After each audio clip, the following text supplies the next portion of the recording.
इतना दिन से जो ईरान, इजराइल और यूएस के बीच युद्ध हो रहा था, अब ये जो युद्ध है एक नया मोड़ ले लिया है, जिसके वजह से शेयर बाजार इतना ज्यादा परेशानी में चल रहा है।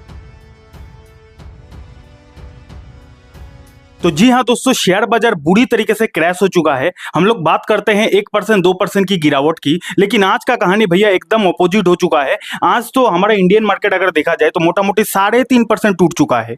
जी हाँ, वन सिंगल डे में निफ्टी 50 3.5% क्रैश हो चुका है। खाली निफ्टी 50 नहीं है भैया, अगर आप अलग अलग इंडेक्स को देखोगे, जैसे कि निफ्टी नेक्स्ट 50 ले लो, उसमें भी जोरदार गिरावट है। बैंकिंग इंडेक्स देख लो, उसमें भी जोरदार गिरावट है। इसके अलावा अगर आप निफ्टी 100 ले लो, निफ्टी 200 ले लो, मिड कैप ले लो, स्मॉल कैप ले लो, हर एक इंडेक्स में कम से कम भैया 2.5 से 3% गिरावट देखने को मिलेगा। साथ ही साथ अगर सेक्टर वाइज परफॉर्मेंस को देखा जाए तो भैया ऑटो सेक्टर मोटा मोटी 4.5% क्रैश, उसके बाद ले लो फाइनेंशियल सेक्टर 4% क्रैश, एफएमसीजी ले लो 2.5% क्रैश, जो कि डिफेंसिव सेक्टर माना जाता है, वो सेक्टर भी मोटा मोटी 2.5% क्रैश। आईटी का तो पहले से ही वही कहानी है। मीडिया ले लो, मेटल ले लो, फार्मा ले लो, पीएसयू ले लो, हर एक सेक्टर में जोरदार गिरावट है। और अगर यहाँ पे आप निफ्टी विक्स को चेक करोगे तो कहीं ना कहीं निफ्टी विक्स काफी ज्यादा उछल गया है। यहाँ पे आप देख सकते हो निफ्टी विक्स में 21% का उछाल देखने को मिला है। यानी कि इससे हम साफ साफ ये समझ सकते हैं कि मार्केट में अभी कितना ज्यादा हमें वोलेटिलिटी देखने को मिल सकता है। अब ये जो इतना भयंकर गिरावट हुआ है, इसके पीछे क्या कारण है? तो इसके पीछे दो ही रीजन हो सकता है, या तो इंटरनल रीजन यानी कि हमारे देश में कुछ हो गया है जिसके वजह से क्रैश हुआ, या फिर एक्सटर्नल रीजन यानी कि बाहरी देशों में शायद कोई समस्या आया है, वार लग गया है, जिसके वजह से मार्केट गिरा है। अब हमें अगर ये पता लगाना है कि मार्केट जो गिरा है ये हमारे देश की समस्याओं से गिरा है या फिर बाहरी समस्याओं से गिरा है, तो उसके लिए हमें ग्लोबल मार्केट को देखना पड़ेगा, यानी कि बाकी देश दुनिया का शेयर बाजार को देखना पड़ेगा। अगर बाकी दुनिया का शेयर बाजार में भी गिरावट है तो इसका मतलब जो समस्या है वो बाहर से ही आया है। तो यहाँ पे अगर हम लोग ग्लोबल मार्केट को देखेंगे भाई साहब, अमेरिकन मार्केट में मोटा मोटी 1.5% गिरावट है, यूरोपियन मार्केट ले लो मोटा मोटी 1.5 से 2% यहाँ भी गिरावट चल रहा है। उसके बाद एशियन मार्केट को ले लो तो भैया 3% अभी भी गिफ्ट निफ्टी डाउन है। उसके बाद निक्के यानी कि जापान का शेयर बाजार 4% टूट चुका है। इसके अलावा बाकी देश दुनिया का शेयर बाजार देखोगे तो एक भी ऐसा आपको बाजार नहीं दिखेगा ग्लोबल मार्केट में जो आपको हरा कलर में देखने को मिले। अब ग्लोबल मार्केट में इस तरीके से जोरदार गिरावट से हमें साफ साफ यही समझ में आ रहा है कि जो समस्या है वो बाहरी देशों से ही आ रही है। इसका मतलब जो वार है, जो ईरान, इजराइल और यूएस के बीच जो वार है, उसी वार से रिलेटेड कुछ ना कुछ जरूर खराब खबर आया है, जिसके वजह से पूरा ग्लोबल मार्केट क्रैश होते जा रहा है। तो अगर वार से रिलेटेड कोई खराब खबर आया है, उसका इंडिकेशन हमें कहां पर मिलेगा भैया? उसका इंडिकेशन हमें मिलेगा क्रूड ऑयल में। अगर क्रूड ऑयल में तेजी देखने को मिला, इसका मतलब वार से रिलेटेड कुछ ना कुछ जोरदार खराब खबर आया है। तो यहाँ पे अगर ब्रेंट क्रूड की भाव देखा जाए तो भैया 115 तक उछल गया है। 7%, 7.5% की रैली अभी जब मैं इस वीडियो को शूट कर रहा हूं उस समय उस कंडीशन की बात है। तो ब्रेंट क्रूड ऑयल का प्राइस इतना जोरदार उछल गया है, इससे साफ साफ ये समझ में आ रहा है कि भैया वार से रिलेटेड बहुत ही खराब खबर आया है। और जी हाँ दोस्तों, जब मैंने चेक किया तो ये बात एकदम सच निकला कि वार से रिलेटेड काफी ज्यादा खराब खबर आया है। यहाँ पे सबसे पहले कहानी को थोड़ा सा स्टार्टिंग से समझा देता हूँ। यहाँ पे आप देख सकते हो, Iran strike on world's largest LNG plant in Qatar makes Trump restrain Israel. कहने का मतलब यह है कि वर्ल्ड का, पूरा दुनिया का सबसे बड़ा एलएनजी प्लांट में हमला किया गया है, जोरदार हमला किया गया है।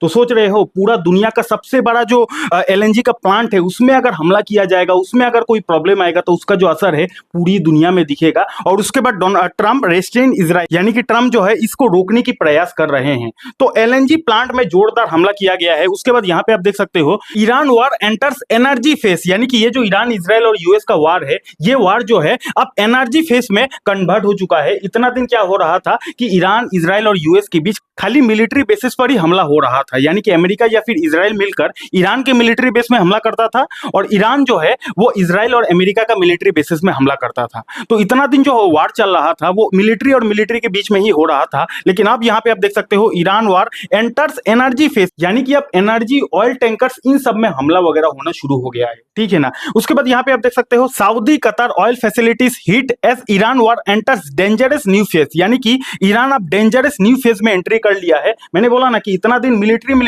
लड़ाई हो रहा था, लेकिन भैया अब तो यूएस और इजराइल का जहां जहां ऑयल का फैसिलिटीज है या फिर एनर्जी का फैसिलिटीज है, उन सब में भैया अब हमला वगैरह होना शुरू हो गया है। ठीक है ना। उसके बाद यहाँ पे आप देख सकते हो, Iran war life gulf energy site targeted after Israel attack on gas field, यानी कि पहले तो इजराइल ने ईरान के गैस फील्ड फील्ड में हमला किया था, उसके बाद ईरान ने जवाब दिया था कि आप लोगों ने जो हमारे गैस फील्ड में हमला किया, ये हमला आप लोगों ने बिल्कुल सही नहीं किया, इसका भी हम लोग जोरदार बदला लेंगे। और ईरान भैया आज के डेट में जो बोल रहा है वही कर रहा है। होता है ना कि मैं आपको धमकी दे दिया लेकिन बाद में देखा गया मैंने आपको कुछ किया ही नहीं है। लेकिन ईरान इस केस में टोटली उल्टा हो चुका है। जो ईरान बोल रहा है वही करके दिखा रहा है। ईरान ने बोला था कि आप लोगों ने जो हमारे गैस फील्ड में हमला किया है, ऑयल फैसिलिटीज में हमला किया है, आप लोगों ने सही नहीं किया है, इसका हम लोग जोरदार बदला लेंगे। भैया ईरान जो बोला है वो किया है। यहाँ पे आप देख सकते हो, Iran war live gulf energy sites targeted after Israel attack, यानी कि अब गल्फ एनर्जी वाला साइट्स में ईरान जोरदार हमला कर रहा है। यहां तक समझ गए ना। उसके बाद अगर आप अभी के टाइम पे गूगल पे कुछ भी वार से रिलेटेड सर्च करोगे, वही चीज देखने को आपको मिलेगा कि वार एंटर्स न्यू फेज, यानी कि ये जो युद्ध है ये अब नया फेज में शुरू हो चुका है। इतना दिन से जो ईरान, इजराइल और यूएस के बीच युद्ध हो रहा था, अब ये जो युद्ध है एक नया मोड़ ले लिया है, जिसके वजह से शेयर बाजार इतना ज्यादा परेशानी में चल रहा है। नया मोड़ यानी कि अब ये जो वार है ये ऑयल टैंकर्स में, गैस फील्ड में, ये सब में हमला वगैरह कर रहा है। और बात खाली ईरान की नहीं है, इजराइल भी ईरान का वही प्लेसेस में ज्यादा करके अटैक कर रहा है जहां पर ईरान का ऑयल का फैसिलिटीज है। और ईरान भी भैया इसका करारा जवाब दे रहा है। सेम यहाँ पे आप देख सकते हो, ईरान टारगेट्स की energy hub Saudi reserve right to take military. कहने का मतलब यह है कि एनर्जी हब यानी कि जो मेन एनर्जी का हब है इजराइल का या फिर यूएस का, वहीं पे भैया ईरान टारगेट कर रहा है। समझ रहे हो ना। ईरान टारगेट्स की एनर्जी हब, जहां पे सबसे ज्यादा की एनर्जी का हब है इजराइल का, वहीं पे हमला कर रहा है। समझ रहे हो। इसीलिए तो हमने क्रूड ऑयल का भाव देखा कि इतना जोर से जो उछला है, इसके पीछे क्या कारण है। यही कारण है कि अभी के टाइम पे जो हमला है वो खाली मिलिट्री में नहीं रहा है, अब अभी के टाइम पे हमला जो है वो एनर्जी फैसिलिटीज में हो रहा है।